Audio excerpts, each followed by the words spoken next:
இப்போ நல்ல ஆரோக்கியமாக இருக்காங்க, நடமாட்டமாக இருக்காங்கன்னா அவங்களுக்கு வந்து சில சின்ன விஷயங்களை நீங்கள் இன்ட்ரடியூஸ் பண்ணலாம். அவங்களுடைய டைமை அவங்க வந்து ஒரு என்ஜாய் பண்ணி செலவழிக்கிற மாதிரி. இப்போ ஸ்மார்ட் ஃபோன் இல்லாதவங்க நிறைய பேர் இருக்காங்க, பழக்கம் இல்லாமல் இருக்கலாம். ஒரு ஸ்மார்ட் ஃபோன் கொஞ்சம் அவங்க யூஸ் பண்ணக்கூடிய அளவில் ரொம்ப ஹை டெக்காக இல்லாமல் சிம்பிளாக ஒன்று வாங்கி கொடுத்து சொல்லி கொடுத்தீங்கன்னா கொஞ்சம் இந்த யூடியூப்லலாம் கூட நல்ல விஷயங்கள் வருது. இப்போது பக்தி சம்மந்தமான விஷயங்கள் இதெல்லாம் கூட வருது. அவங்க அதை கூட பார்க்கலாம். இல்லையா டிவியில் எப்படி யூடியூப்பை போட்டு பார்க்குறது, இதெல்லாம் கொஞ்சம் சொல்லி கொடுத்தீங்கன்னா அவங்களுக்கு அந்த நேரம் வந்து கொஞ்சம் மீனிங்ஃபுல்லாக போகும். அவங்களுக்கு பிடிச்ச விஷயங்கள் அவங்க பார்க்குறதுக்கு வசதியாக இருக்கும்.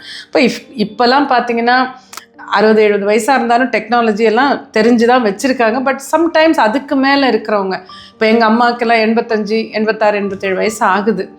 அவங்களால வந்து ஸ்மார்ட் ஃபோன்லாம் யூஸ் பண்ண தெரியவும் இல்லை, அவங்களுக்கு அது வரவும் இல்லை.